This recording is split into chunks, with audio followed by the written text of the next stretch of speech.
Welcome back to Halftime TV. Noranda Brown here, your host, and today we have another fantastic show for you, the viewers and the subscribers. Before we go any further though, please remember, like, share, and subscribe. And check out my sponsors, Quick Link Shipping, RS Sports Store, and CSA Shop. RS Sports Store for all your sporting jerseys and apparel. You can check them out on Instagram at RS Sports Store. Quick Link Shipping, anything you need shipped into Jamaica, you can check out Quick Link Shipping. They have the best prices as well anywhere around town. Check them out on Instagram at Quick Link Shipping. And CSA Shop, located in the heart of Mandeville. CSA Shop, be free, be confident. Now today we'll be talking about the preview, Jamaica versus Canada. If Canada draws this game, as a matter of fact, if they avoid defeat in this game, they qualify for World Cup 2022, and this one will be in Qatar later on this year. Does Canada have what it takes? Well, let me give you a little bit of insight. Prior to this week, Canada was the only team unbeaten in CONCACAF in the World Cup qualifiers. They had gone 11 games unbeaten. They played against Costa Rica. They went down to 10 men. And even though they were down to 10 men, they were the better team throughout majority of that game. So Canada, they've been playing some fantastic football. One of the best teams, not even one of, they are the best team in CONCACAF, and the table reflects that. I won't say the games have been out of the ballpark, because they haven't been. They've been professional, they've gone out there, they've gotten the job done. And they have a nice mixture of players as well. They have old and experienced, some may say, as well as they have the youngsters coming through the ranks as well. John Herdman, hats off to you. You deserve all the credit for this Canadian team that has been assembled. And I think in previous times, Canada wasn't considered a footballing country.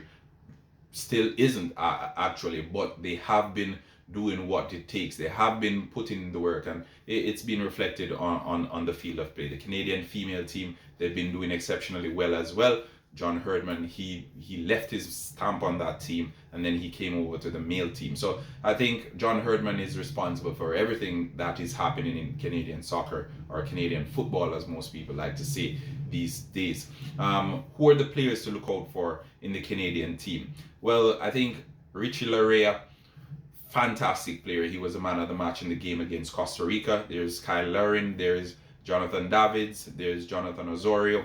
Canada has some good players in their midst, and the experience of Junior Hoylett. We know all of this. We know all these players. We've heard the names before. We have Alphonso Davies. He's out. Nonetheless, he's one of the better players in CONCACAF. He's one of the best players in the world, actually. And he's still very young. So the Canadian team, they have a lot to look forward to in the years to come. And I think it's a good foundation to build on as things stand right now. They're playing the best football in CONCACAF. They are the best team in CONCACAF. And they will get the opportunity to qualify for World Cup 2022 in front of a home crowd at the BMO Stadium on Sunday, the 27th of March. Will they get it done? Can they get it done? I think as it relates to can they get it done, that's not even a question, because in fact they can. They have all the qualities it takes to get to the World Cup and to perform well at the World Cup as well. Will they get it done on the day? That's another question. And I think with the motivation of the home crowd, we saw El Salvador and Honduras, they came to the Canadian stadiums, and they basically outsung the Canadians. So we'll see what happens. This game is the most high-stake game that Canada would have played throughout this World Cup qualifying campaign, and it's the one to get it done. Jamaica, on the other hand, they have nothing to play for.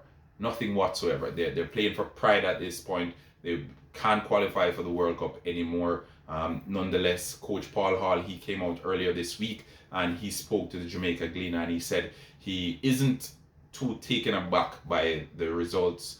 However, he is more concerned about the performances. And some may say, to the regular person, you'll say, but football is a results game. So how can that make sense? I understand where Paul Hall is coming from, because a team that has been in disarray and has been all over the place, and they've been playing a style of football that they aren't comfortable with, and a lot of the players don't even want to apply themselves to the previous regime that was there. It's up to Paul Hall now to get the mood going right again in the dressing room. And Leon Bailey, he came out and he spoke to the media as well. I think it was Sports Max he spoke with, and he said, and I quote, egos are what cost us the 2022 World Cup trip. So I think, speaking on what Leon Bailey said, we could pick at his statement as much as possible, and we could single out the players who aren't in this current crop of invites, and we can say, okay, it was probably this person that he was alluding to. But again, we won't point fingers. I don't have time for deciphering who and what caused Jamaica to fail for qualification, because it was bad from the onset, in my opinion. I think the moment we were out of the Gold Cup, we should have switched coaches, and it's water under the bridge at this point, so it makes no sense crying over spilled milk, as my mom loves to say. But we'll go back to the game at hand, Jamaica versus Canada. We saw Jamaica dominate the second half of the game against El Salvador earlier in the week. Leon Bailey basically took the game on himself. It was almost as if it was game plan, get the ball to Leon Bailey and he will work some bit of magic. He was intricate, it was integral, in the goal, as well as it was his pass who got through to the Jamaican wide man who played it inside, and Andre Gray latched on to that one. So Leon Bailey, I think if Jamaica is to get anything whatsoever from that game against Canada, it will have to go through Leon Bailey, because he is proven to be the talisman in that team. Everything that happens of late, really, as I saw in the previous game, goes through Leon Bailey. And if Canada are to come away victorious in that game, they need to ensure that they cut the supply to Leon Bailey, because he's the man with the magic. He has the wand, and he can make it happen for Jamaica. Ravel Morrison, I think he was good as well on the day. We've been expecting a performance like that for some time. Let me put it frank. And was it because of the opposition that we were up against? Probably, but I can also make an argument that Jamaica has played against lower opposition in the past, and we've still played negative football. So I can't say it was because of the opposition. I must say it's probably because of what Paul Hall has been saying to them in the dressing room, and it's now reflecting on the field of play. But Leon Bailey, he's the man. It's the best performance by far, by a country mile, that he's given us in a Reggae Boyz shirt, and we've seen what the hype has been about. We've only seen glimpses on the club level, as he recently made the move to Aston Villa, as we all know, but his season has been up and down. He got a bright start, then got injured, was on the sideline for a bit, and then only recently now he's gradually coming back into the team. But on the international stage, this is what we want to see from Leon Bailey, and at the BMO Stadium on Sunday, I expect him to continue in that trajectory. I expect very much a lot of the same performances, runs, decision making. And Craig Butler was on Ryan LFC's channel, and he spoke about Leon's contribution to the team as well, and how Leon is forecasting the progress of the Jamaican team. And I think that too was good insight into how the player is thinking. So again, Leon Bailey will be the man for the Reggae Boyz, but enough about the Reggae Boyz. Over to Canada. Canada currently sit atop the CONCACAF octagon. They are the team to beat. They're better than the United States, they're better than Mexico, they're better than Costa Rica. And I know in previous times it was usually the United States and Mexico and Costa Rica, and then the other teams would have been fighting for fourth place.